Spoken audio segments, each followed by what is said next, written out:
Bem-vindos ao canal Sejam Santos, onde vamos explorar a vida e as obras dos santos mais inspiradores da história da Igreja Católica. Nós vamos compartilhar suas histórias, seus ensinamentos e seus exemplos de virtudes, esperando que possam nos inspirar a viver de acordo com os ensinamentos de Cristo.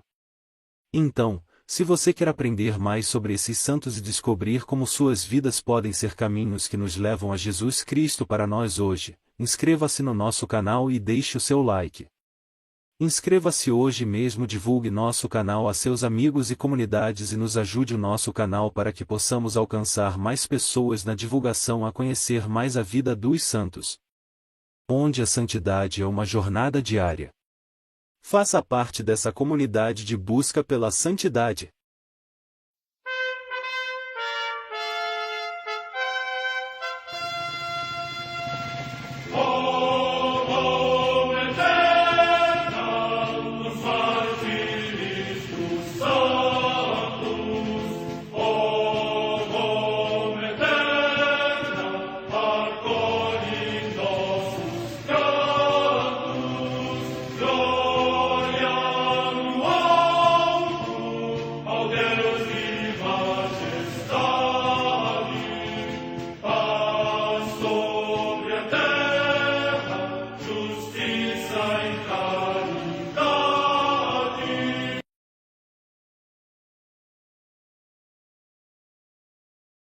Ler a vida dos santos desperta em nós o desejo de seguir a Cristo. Através de suas vidas podemos aprender as virtudes, a sabedoria e o amor de Deus. Cada santo nos oferece um modelo de vida a ser imitado, como diz São Paulo na carta aos Hebreus, capítulo 12, versículo 1. Estamos rodeados por uma nuvem de testemunhas. A Igreja foi fundada por nosso Senhor Jesus Cristo não apenas como uma instituição, mas uma autêntica família. Os santos mártires, confessores, doutores, as virgens, os santos pastores e todos os demais santos são realmente nossos irmãos que nos precederam no caminho da fé e já estão no céu, para onde também iremos nós, pela graça de Deus. Portanto, sede santos, assim como o vosso Pai Celeste é santo. Mateus capítulo 5, versículo 48. Hoje, dia 29 de junho, celebra a Igreja a vida desses grandes apóstolos, São Pedro e São Paulo apóstolos. A Santa Madre Igreja celebra também nesse dia os santos. Em Gênova, na Ligúria, região da Itália, São Ciro, que é venerado como bispo. Morte no ano 330. Em Narni, na Úmbria, também região da Itália, São Cássio, bispo, o qual, como narra o Papa São Gregório Magno, oferecia todos os dias o sacrifício de expiação todo banhado em lágrimas e dava em esmolas tudo o que tinha. Finalmente, no dia dos Santos Apóstolos, em que todos os anos costumava ir a Roma, quando celebrava a missa na sua cidade e distribuía a todos o corpo de Cristo, partiu ao encontro do Senhor. Morte no ano 558. Em Gur, na Caríntia, atualmente na Áustria, Santa Ema, uma condessa que viveu viúva 40 anos e deu generosamente muitos dos seus bens aos pobres e à Igreja. Morte no ano 1045. Num braço de mar frente à ilha Maiorca, região da Espanha, o beato Raimundo Lúlio, religioso da Ordem Terceira de São Francisco e mártir, homem de grande cultura e eminente doutrina, que estabeleceu um diálogo fraterno com os sarracenos, para lhes anunciar o Evangelho de Cristo. Morte no ano 1316. No território de Xiaolui, junto de Shenxi, no Hebei, província da China, os santos mártires Paulo Wu Huan e seu filho João Batista Wu Manta e seu sobrinho Paulo Wu Vanshu, que, durante a perseguição dos Yetuan, porque se declararam cristãos, mereceram todos ao mesmo tempo a coroa do martírio. Morte no ano 1900. Em Dujiadun, também junto de Shenxi, as Santas Maria do Tianxi e sua filha Madalena do Fenju, mártires, que, na mesma perseguição, retiradas de um canavial onde se tinham escondido, morreram pelo nome cristão, sendo a segunda encerrada no sepulcro ainda viva. Morte no ano 1900. Um simples pescador da Betsaida proclama que o filho de um carpinteiro é realmente o Filho de Deus, por natureza. Ali é plantado o grão de mostarda, do qual nasceria a Santa Igreja Católica Apostólica e Romana. Evangelho. Ao chegar à região de Cesareia de Filipe, Jesus fez a seguinte pergunta aos seus discípulos: Quem dizem os homens que é o Filho do Homem? Eles responderam: uns dizem que é João Batista, outros, que é Elias, e outros, que é Jeremias ou algum dos profetas. Perguntou-lhes de novo: E vós, quem dizeis que eu sou? Tomando a palavra, Simão Pedro respondeu: Tu és o Messias, o Filho de Deus vivo. Jesus disse-lhe em resposta: És feliz, Simão, filho de Jonas, porque não foi a carne nem o sangue que te revelou, mas o meu Pai que está no céu. Também eu te digo: tu és Pedro, e sobre esta pedra edificarei a minha igreja, e as portas do inferno nada poderão contra ela. Dar-te-ei as chaves do reino do céu, tudo que ligares na terra ficará ligado no céu e tudo que desligares na terra será desligado no céu. Mateus 16, 13, 19. E, a considerações iniciais. Imagem de São Pedro revestida com os paramentos pontificais, a Basílica do Vaticano. Difícil é encontrar alguém que nunca tenha comprovado a consonância da sonoridade obtida através de cristais harmônicos. Basta um simples golpe, em um só deles, para os outros ressoarem em concomitância. É, até, uma prova para se conhecer a autenticidade destas ou daquelas taças. Assim, também, no campo das almas. Discernimos a que é entranhadamente católica e com facilidade a diferenciamos da tíbia, ateia ou herética, quando fazemos soar uma simples nota, o amor ao papado, seja quem for o Papa. Tornam-se encandecidas as almas fervorosas, indiferentes às tíbias, indispostas algumas, etc.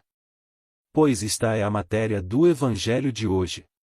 A fim de nos prepararmos para contemplar as perspectivas que ele nos manifesta, ocorreu-nos reproduzir as considerações transcritas a seguir. Poderemos, assim, ter uma noção da qualidade do cristal de nossa alma.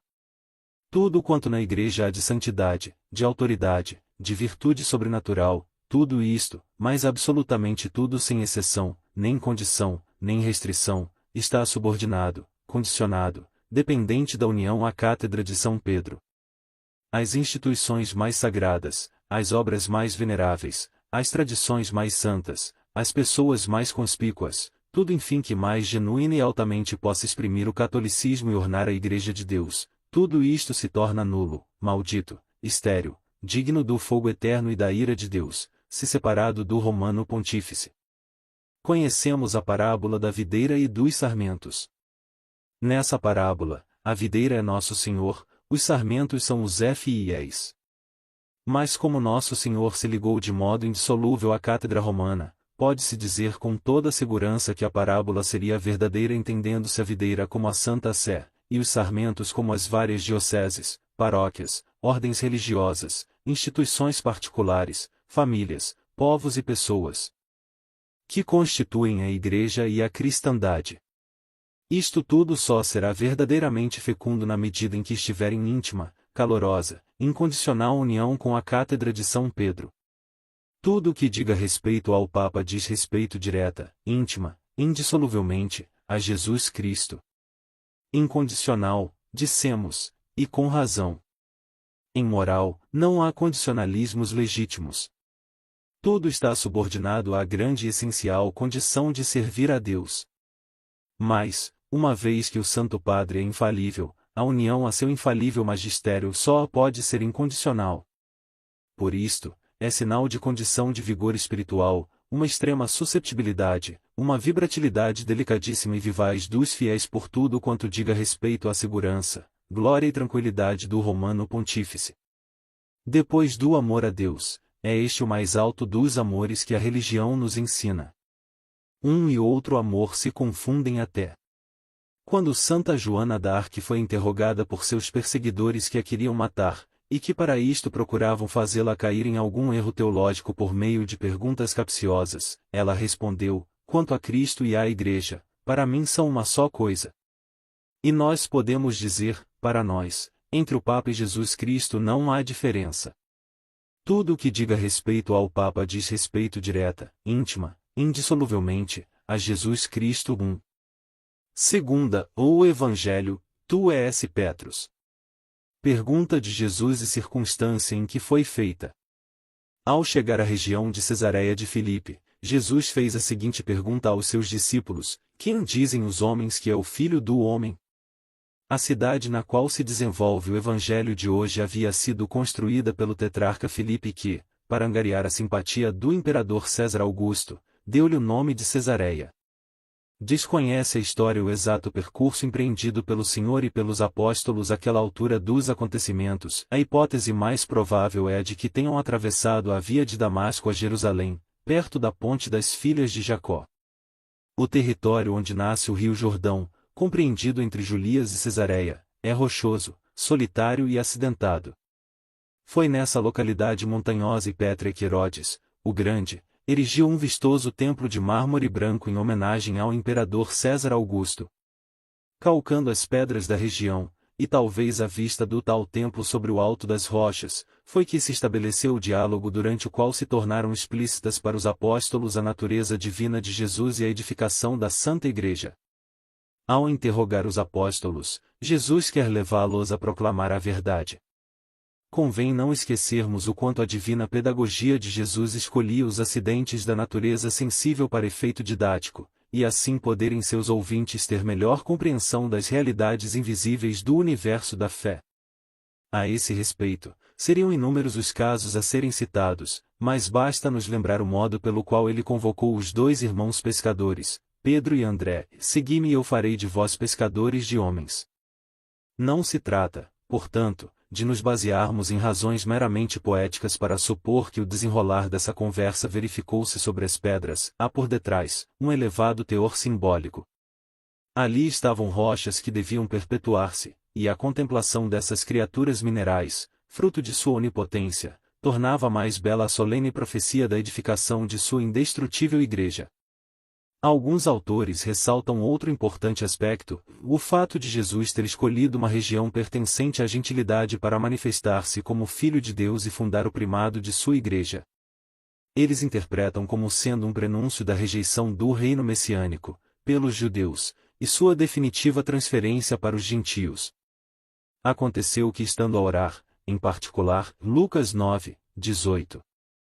Conforme nos relata São Lucas, toda a conversa narrada no Evangelho de hoje realizou-se depois de Jesus ter se recolhido e deixado perder-se, com suas faculdades humanas, nas infinitudes de seu Pai eterno. Utilizou-se desse meio infalível de ação, a prece, para conferir raízes e seiva imortais à obra que lançaria. Detalhe do quadro Cristo dá as chaves a São Pedro, de Vicente Catena, ao Museu do Prado, Madrid. Segundo a glosa, querendo confirmar seus discípulos na fé, o Salvador começa por afastar de seus espíritos as opiniões e os erros que outros poderiam ter infundido neles ou seja, convidando-os a terem clara consciência dos equívocos da opinião pública a respeito da identidade dele, fortificava-lhes as convicções. É curioso o comentário de São João Crisóstomo sobre o caráter sumamente malicioso 3 do juízo emitido pelos escribas e fariseus a respeito do Divino Mestre, muito diferente daquele da opinião pública que, apesar de errôneo, não era movido por nenhuma malícia. Jesus não pergunta o que pensam os outros a respeito dele, mas sim do Filho do Homem, a fim de sondar a fé dos apóstolos e dar-lhes ocasião de dizer livremente o que sentiam, embora ele não ultrapassasse os limites daquilo que poderia lhe sugerir sua santa humanidade.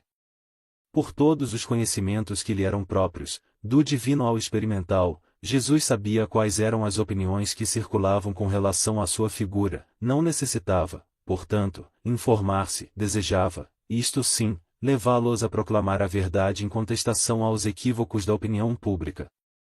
O povo não considerava Jesus como o Messias. Eles responderam: uns dizem que é João Batista, outros, que é Elias, e outros, que é Jeremias ou algum dos profetas. Os apóstolos tinham exata noção do juízo que os homens de então faziam a propósito do Divino Mestre. Apesar de todas as evidências, dos milagres, da doutrina nova dotada de potência, etc., o povo não o considerava como o Messias tão esperado. Jesus surgia aos olhos de todos como a ressurreição ou o reaparecimento de anteriores profetas. Não encontravam nele a eficaz magnificência do poder político, tão essencial para a realização do mirabolante sonho messiânico que os inebriava. Daí imaginarem no Batista ressurrecto, ou Elias, enquanto mais especificamente um precursor, ou até mesmo um Jeremias, lídimo defensor da nação teocrática, vê-se claramente neste versículo como o espírito humano é inclinado ao erro e como facilmente se distancia dos verdadeiros prismas da salvação. Mas, pelo menos, aqueles seus contemporâneos ainda discerniam algo de grandioso em Jesus. Seria interessante nos perguntarmos como ele é visto pela humanidade globalizada, cientificista e relativista de nossos dias. Pedro falava como intérprete da opinião de todos, por ser o mais fervoroso e o principal. Um só corpo e um só espírito em torno do sucessor de Pedro. Há na Igreja muitas pessoas constituídas em autoridade, às quais devemos estar unidos pela obediência. No entanto, toda essa variedade precisa reduzir-se a um prelado primeiro e supremo, em quem principalmente se concentre o principado universal sobre todos. Deve reduzir-se não só a Deus e a Cristo, mas também a seu vigário, e isto não por estatuto humano, mas por estatuto divino, mediante o qual Cristo constituiu São Pedro príncipe dos apóstolos, estabelecidos estes, por sua vez, como príncipes na terra. E Cristo fez isso convenientissimamente, por assim o exigirem a ordem da justiça universal, a unidade da Igreja e a estabilidade, tanto dessa ordem, quanto dessa unidade. O tu és Petrus será aplicado a todos os escolhidos em conclave para se sentarem na cátedra da infalibilidade. Assim, morreu Pedro, mas não o Papa, e é em torno dele que a Igreja mantém a sua unidade. Passaram-se 2 milênios, e depois de tantas e catastróficas procelas, a nau de Pedro continua inabalável. Fácil é a prova que confirma a fé e compendia a verdade. O Senhor fala a São Pedro e lhe diz: Eu te digo que tu és Pedro. E noutro lugar, depois de sua ressurreição, apacenta minhas ovelhas. Somente sobre ele edifica a sua igreja, e o encarrega de apacentar seu rebanho. E embora confira igual poder a todos os apóstolos e lhes diga: Como meu Pai me enviou, assim eu vos envio, sem embargo, para manifestar a unidade, estabeleceu uma cátedra, e com sua autoridade dispôs que a origem dessa unidade se fundamentasse em um. Por certo, todos os apóstolos eram o mesmo que Pedro, adornados com a mesma participação de honra e poder, mas o princípio dimana da autoridade, e a Pedro foi dado o primado para demonstrar que uma é a Igreja de Cristo e uma cátedra. Todos são pastores, mas há um só rebanho apacentado por todos os apóstolos de comum acordo. Pode ter fé quem não crê nessa unidade da Igreja? Pode pensar que se encontra dentro da Igreja quem se opõe e resiste à Igreja, quem abandona a cátedra de Pedro, sobre a qual ela está fundada. São Paulo também ensina o mesmo, e manifesta o mistério da unidade, ao dizer: há um só corpo e um só espírito, como também só uma esperança, a de vossa vocação. Só um Senhor, uma fé, um batismo, um Deus. Jurisdição plena, suprema e universal.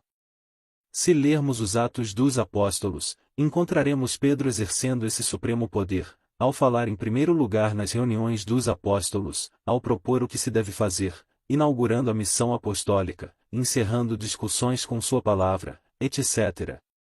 E assim se tem perpetuado, ao longo de 2 milênios, a jurisdição e o magistério dos papas.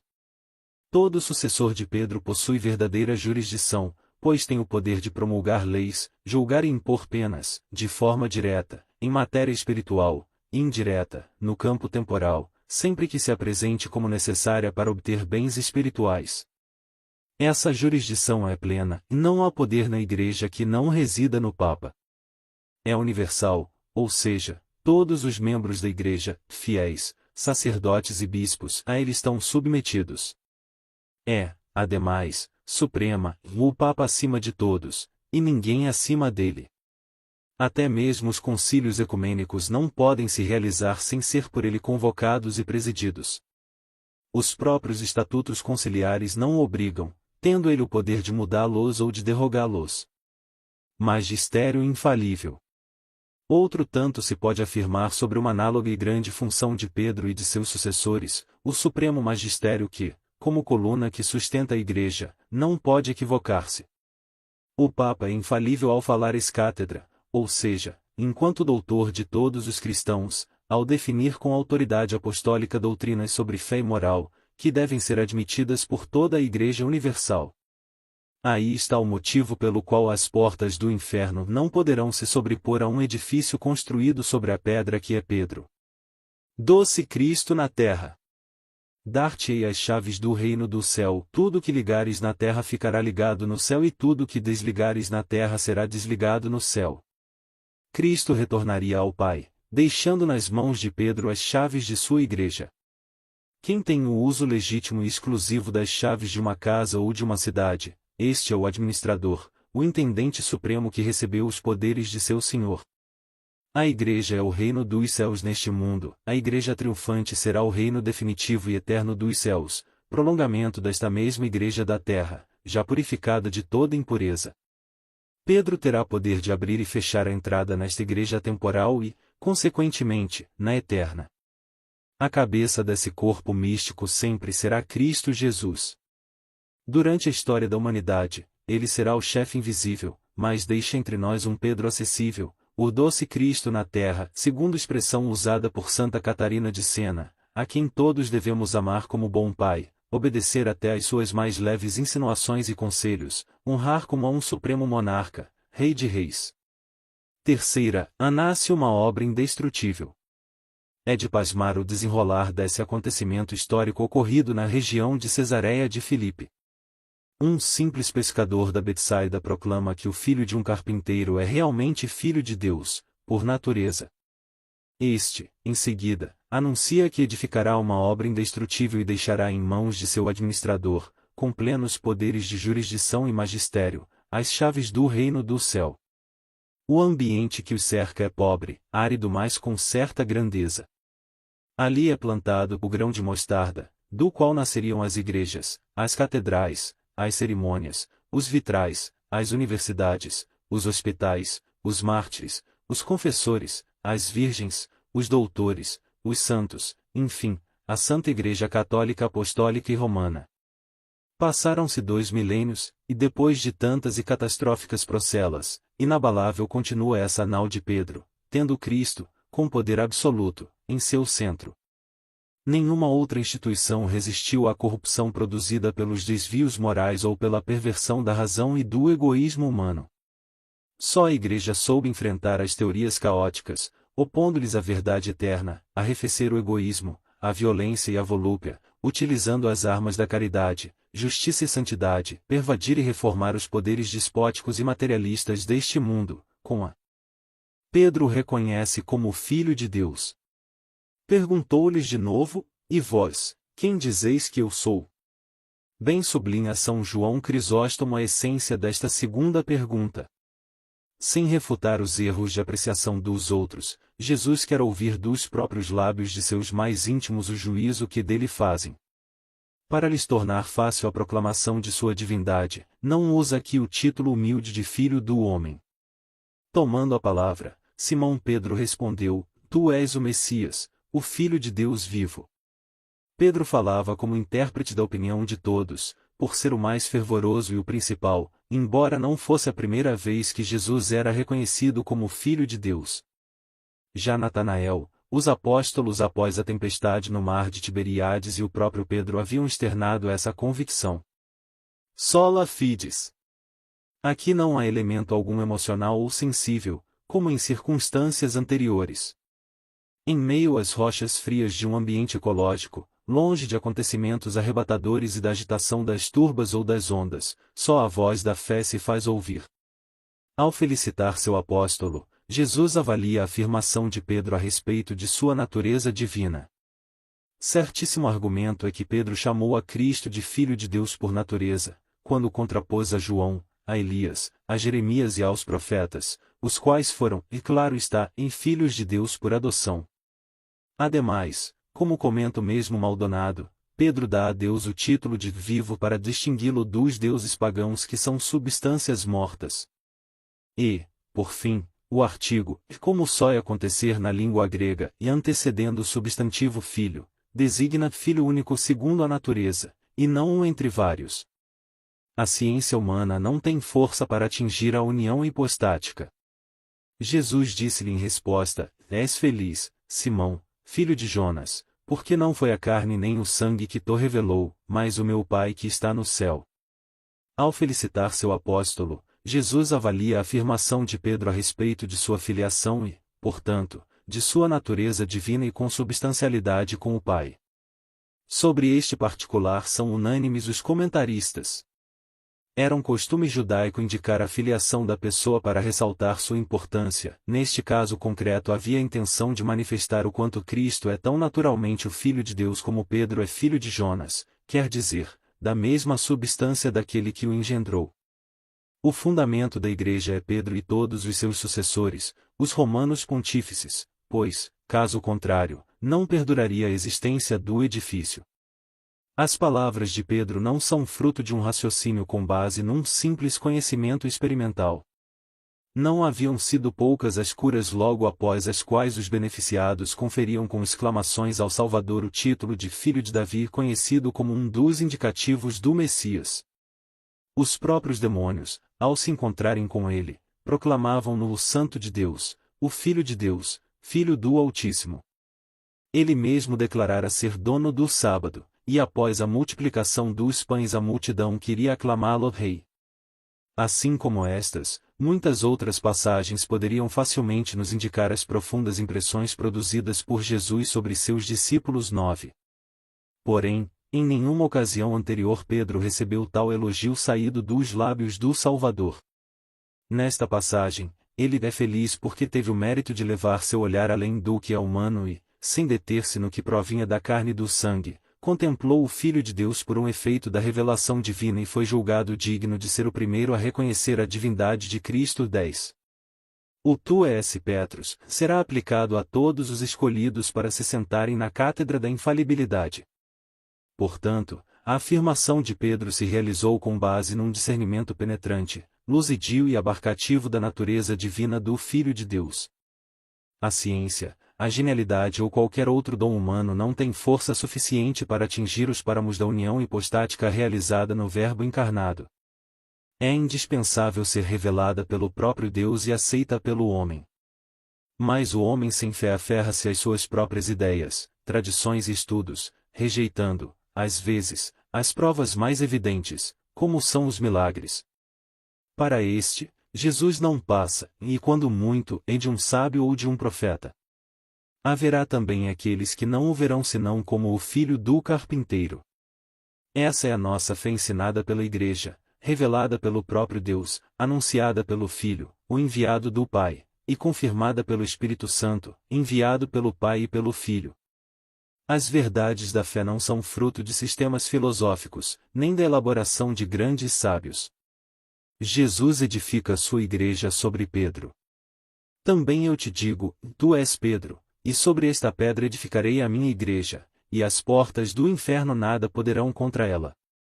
Foi indispensável e excelente ter afirmado Orígenes inspiradamente, e Nosso Senhor não precisa se é contra a pedra sobre a qual Cristo construiu sua Igreja ou se é contra a própria Igreja, construída sobre a pedra, que as portas do inferno não prevalecerão.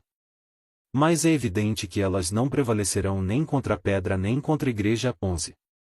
Sim, porque para destruir essa pedra, ou seja, o vigário de Jesus Cristo na terra, muitos esforços e diligências de um considerável número de hereges têm sido empregados, na tentativa de abalar o sagrado edifício da Igreja a partir de seu fundamento, o qual é a alegria, consolo e triunfo dos verdadeiros católicos. Nesse edificarei se encontra o real anúncio do reino de Jesus. O grande divino desígnio começa a se delinear nesse nome, até então nunca usado, em minha Igreja. Jesus deixa entre nós um Pedro acessível, o doce Cristo na terra, a quem devemos amar como bom Pai.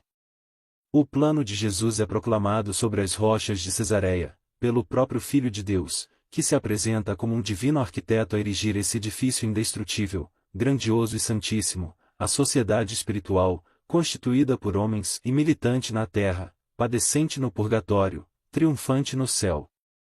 O conjunto de todos aqueles que se unem debaixo da mesma fé, nesta terra, chama-se Igreja. Desta, o fundamento é Pedro e todos os seus sucessores, os romanos pontífices, pois, caso contrário, não perduraria a existência do edifício. Eis um ponto vital de nossa fé, o fato da igreja estar edificada sobre o próprio Pedro que aliás, é admitido por todos os autores antigos, exceto os hereges. Solene e desarmada influência de uma sábia, serena e maternal autoridade. Não podiam mãos meramente humanas erigir tão portentosa obra, só mesmo a virtude do próprio Deus seria capaz de conferir santidade e elevar à glória eterna a homens concebidos no pecado. Sobrescrito 2. São Pedro e São Paulo, apóstolos. O martírio dos santos apóstolos Pedro e Paulo consagrou para nós este dia. Não falamos de mártires desconhecidos. Sua voz ressoa e se espalha em toda a terra, chega aos confins do mundo a sua palavra. Estes mártires viram o que pregaram, seguiram a justiça, proclamaram a verdade, morreram pela verdade. Pedro, o primeiro dos apóstolos, que amava Cristo ardentemente, mereceu escutar, por isso eu te digo que tu és Pedro. Antes, ele havia dito, tu és o Messias, o Filho do Deus vivo, e Cristo retorquiu, por isso eu te digo que tu és Pedro, e sobre esta pedra construirei minha igreja, sobre esta pedra construirei a fé que haverás de proclamar. Sobre a afirmação que fizeste, tu és o Messias, o Filho do Deus vivo, construirei a minha igreja. Porque tu és Pedro. Pedro vem de pedra, não é pedra que vem de Pedro. Pedro vem de pedra, como o cristão vem de Cristo. Como sabeis, o Senhor Jesus, antes de sua paixão, escolheu alguns discípulos, aos quais deu o nome de apóstolos. Dentre estes, somente Pedro mereceu representar em toda parte a personalidade da igreja inteira. Porque sozinho representava a igreja inteira, mereceu ouvir estas palavras: eu te darei as chaves do reino dos céus. Na verdade, quem recebeu estas chaves não foi um único homem, mas a igreja una. Assim manifesta-se a superioridade de Pedro, que representava a universalidade e a unidade da igreja, quando lhe foi dito: eu te darei. A ele era atribuído pessoalmente o que a todos foi dado. Com efeito, para que saibais que a igreja recebeu as chaves do reino dos céus, ouviu que, em outra passagem, o Senhor diz a todos os seus apóstolos: recebei o Espírito Santo. E em seguida, a quem perdoardes os pecados, eles serão perdoados; a quem os não perdoardes, eles lhes serão retidos. No mesmo sentido, também depois da ressurreição, o Senhor entregou a Pedro a responsabilidade de apacentar suas ovelhas. Não que dentre os outros discípulos só ele merecesse pastorear as ovelhas do Senhor, mas quando Cristo fala a um só, quer, deste modo, insistir na unidade da igreja. E dirigiu-se a Pedro, de preferência aos outros, porque, entre os apóstolos, Pedro é o primeiro. Não fiques triste, ó apóstolo. Responde uma vez, responde uma segunda, responde uma terceira vez. Vença por 3 vezes a tua profissão de amor, já que por 3 vezes o temor venceu a tua presunção. Desliga por 3 vezes o que por 3 vezes ligaste.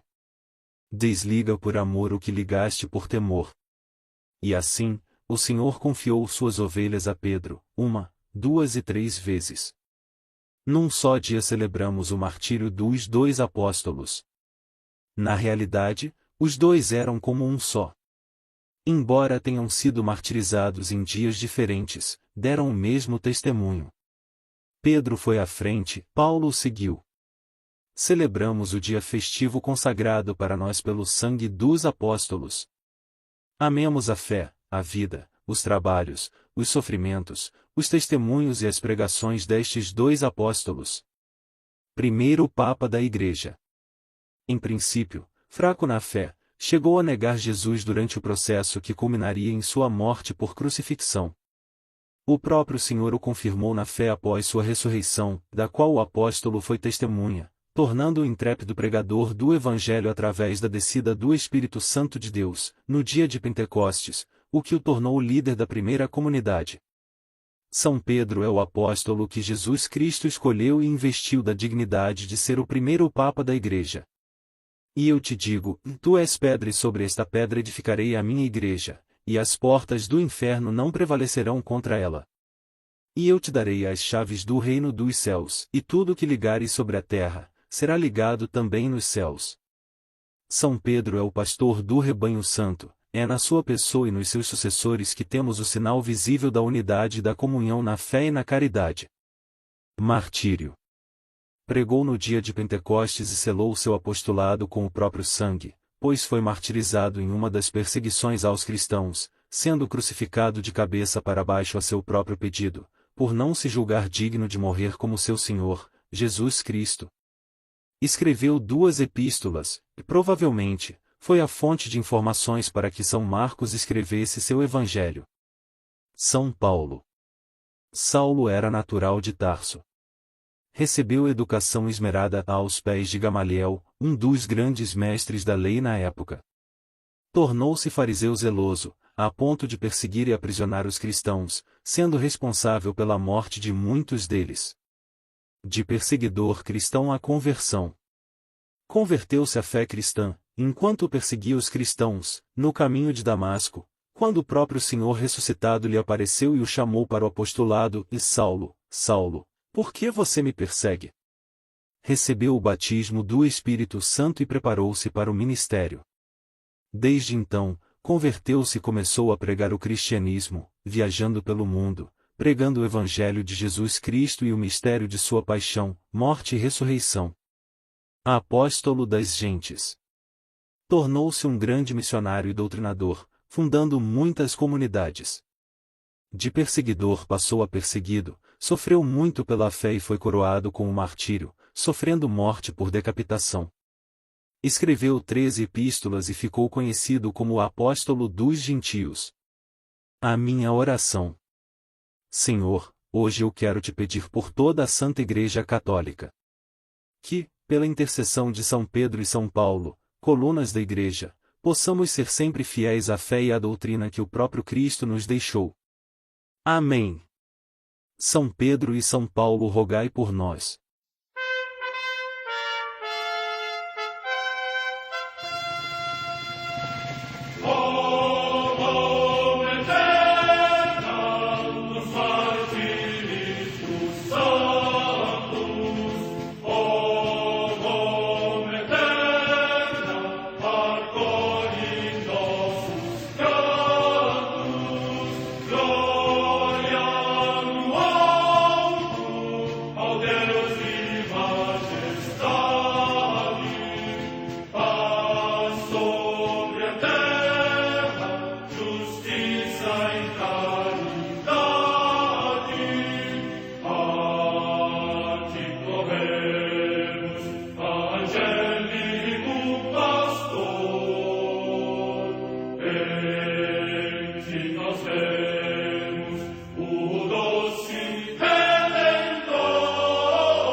Salve, salve Roma, por teu